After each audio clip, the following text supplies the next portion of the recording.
ඇත්තෙන්ම මම පහුගිය වීඩියෝ වැඩසටහනක ඉදිරිපත් කළ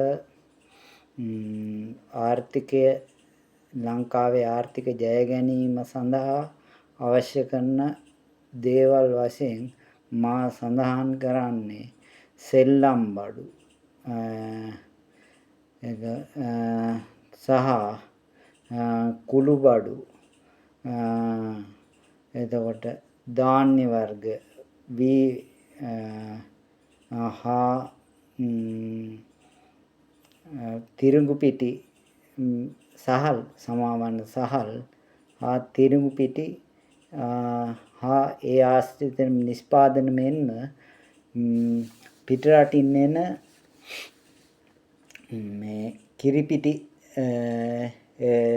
නෙස්ප්‍රේ ලස්ප්‍රේ ඇන්කර් ආදී නෙස්ටමෝල්ට් ආදිය ඉවත් කර ඒවා වෙනුවට වෙනත් රටින් කියන්නේ මේ ලංකාවෙන් ආදේශිත කිරිපිටි වර්ග ආදිය තවද ආදියද ලංකාවේ තුල නිෂ්පාදනය කිරීමට ඒවාට අනුබල දීම මෙන්ම සහනාධාරකණය යටතේ මුල්‍යමය උදව්ද නිෂ්පාදකයන්ට ලබා දිය යුතුය. අනෙක් කාරණය නම් බොහෝමයක් බහුජාතික සමාගම් වලින් ගෙන්වන කොකා කෝලා පෙප්සි එවැනි බීම වර්ගද තහනම් කිරීම මෙන්ම පිටරටින් ගෙන ආනයනය කිරීමද නවතා දැමිය යුතුය. තවද රට තුල බීලූණු ආදියද වැඩි වශයෙන් නිෂ්පාදනය කිරීමට ගොවියොන්ට සහනයක් ලබා දිය යුතුය. අනිත් කාර්යය නම් ඔවුන්ට සහතික මිලක්ද ලබා දිය යුතුය. එවිට ලංකාව තුලම ධාන්‍ය වර්ගද නිෂ්පාදනය කළ හැක. අනෙක් කාරණය නම් පාසල්වල උගන්වන ගුරුවරු මෙලෝ හසරක් නොදන්නා ඇම්බැට්ටයන් වැනිය. ඔවුන් උපාධි ගත්තාට එය සඳහන් වෙන්නේ යටත් විජිතකරණයෙන් බටහිර ජාතීන්ට තමන්ගේ කාර්යයන් කර ගැනීමට සඳහා පත් කළ මේ හෙංචයිලා පිරිසක් සමාවන්න මේ අවශ්‍ය වන ශ්‍රමිකයන් පිරිසක් පමණක් රජයට පත් කර ඇත. ඔවුන්ගෙන් වෙන සෙතක් නැත. ඔවුන් කරන්නේ මේ පොතට ඇලී ගැලී මේ ජීවත් අනික මේ බටහිර රටවල් වල මෙන්න කටපාඩම් අධ්‍යාපනයක් ලබා දීම ද දැන් පාසල් වල කරයි. එයින් ඇතිවන සෙතක් නැත. වැඩිම වුණොත් ලංකාවේ කම්පියුටර් අධ්‍යාපනය පමණක් භාවිතා වේ. එයින්ද ඇතිවන කිසිම සෙතක් නැත. අනිත් කාරණය නම් විදේශීය රටවල් වලට යන ශ්‍රමිකයන් කිසිම එම රටේ භාෂාව පමණක් දැනගෙන විදේශගත වීමට උත්සාහ දරයි. එයින් ඔවුන්ද අප රටද අනාථ වනු නොඅනුමානය. මෙහෙම උදාහරණයක් මම පවසන්නම්. යාපනයේ ප්‍රදේශයට දෙමළ දැනගෙන මේසන් වැඩට ගියද මේසන් වැඩේ නොදනී නම් ඔවුන්ට කිසිම රැකියාවක් නොලැබ ආපසු ඒමට සිදුවේ. මේ පිටරටට පිටත් වන ශ්‍රමිකයන්ටද අත්නන්නේ එවැනි ඉරණමකි. ඒ පාසල් අධ්‍යාපනයේට පින් සිදුවන්නේට කියන්නේ ඉතින් අධ්‍යාපන ක්‍රමයේ වැරද්ද නම් අටප්‍රාස් ඉලෙක්ට්‍රොනික මේ අප ප්‍රදේශයේ ඉලෙක්ට්‍රොනික පාඩම කියා දීමට විද්‍යාව ගුරුවරයා ගෙන්වුවේ සාමාන්‍ය පෙළවත් පාස් නැති විදුලි කාර්මික ශිල්පියෙකි. එයින් රටට ඇති යන සංවර්ධනය කුමක්දයි විද්‍යාවට ඒ ගුරුවරයාගේ ඇති සමත්කම කුමක්දයි මට වටහා ගැනීමට නොපුළුවන. අනික කාරණය නම් ප්‍රේමදාස මහතා රුපියල් 1000ට පත්වීම් දුන් ගුරුවරුන්ට කැකිරි පිපිඤ්ඤා දෙක වරද්දගෙන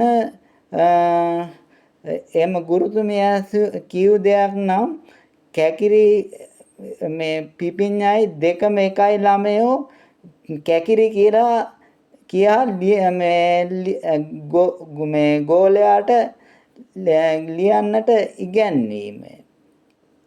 එයින් අධ්‍යාපනයේ ඇති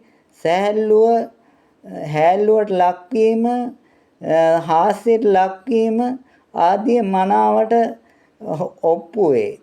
එයින් රටේ ජනතාව පාසල් අධ්‍යාපනය හැර යාමෙන් පසුව පාතාල කල්ලි වලට මෙන්ම මේ බැංකු සේප්පුද හිස් කරන්නේද ඔවුන්ය.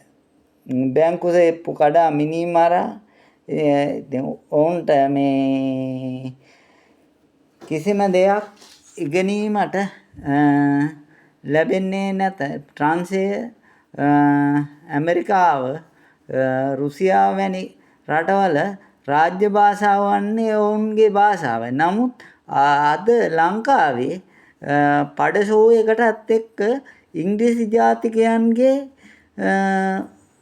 මේ ඉංග්‍රීසි ඉගෙනීම අනිවාර්ය කර ඇත.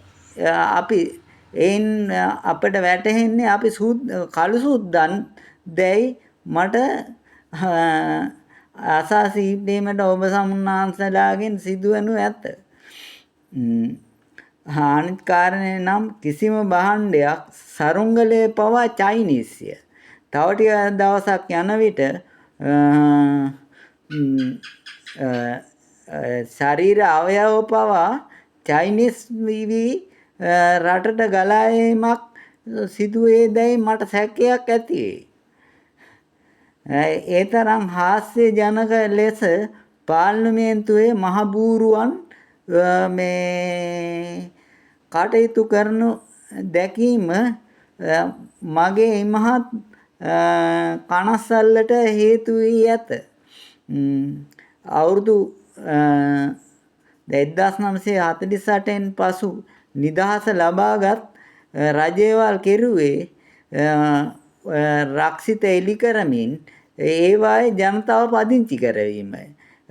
අන්තිමේදී ඒ ගම්වලම වැසියන් මේ එම ජනපදවල ඉඩම්වල පදිංචි වී කලින් පදිංචි කර වූ පිරිස් ආපසු ඒ ගම්බිම් බලාම ගොස් ඇත. අනිත් කාරණේ නම් මේ පූර්ණ රක්ෂිතවල තිබූ කරුවල බුරුත පළු ආදී වටිනා දැව කපා මහින්ද සෝම යන පුද්ගලයන් ඒවා පිටට පටවා තේක්ක කැලෑවල් වගා කොට ඇත. තේක්ක ගස් කඩමින් අලින්ට එය හොඳ ආහාරයක් වී ඇත. එයද ලංකාවේ දුන් ඒ කියන්නේ නිදහස සංවර්ධනය. ඒකට වගකිය යුත්තේ ඩී.එස්. සේනානායක කියන අමනෝඥ පාලකයාය. මිනිසෙක් උපතින්ම ධනයට බලයට ලිංගිකත්වයට කෑදරේ යන්න ඇරිස්ටෝටල් ඉගැන්වීම තුලින්ම එය මනාව සනාථ වී ඇත. තවත් අපටද කියව හැක්කේ ඇමරිකන් න්‍යාධිපත්‍ය යටතේ ලංකාවේ තෙල් නිධියක්වත් පහළ වුණොත් ඉතියෝපියාවටවත් ගොඩ වී ලංකාව අත්හැරීමට සිදුවනු නොඅනුමානයි. මන්දයත් ඇමරිකාව මේ කංජ තෙල් තිබෙන රටවල් වලට පුදුම ආදරයක් දැක්වීමය. එය සුබ පෙරමි නිමිත්තක් ලෙස දැකිය නොහැක. පහුගිය මේ මැද පෙරදිග අර්බුද වලින් දැන් ඇතිවන අර්බුද වලින් එය මනාව සංටුවහන් කරමි.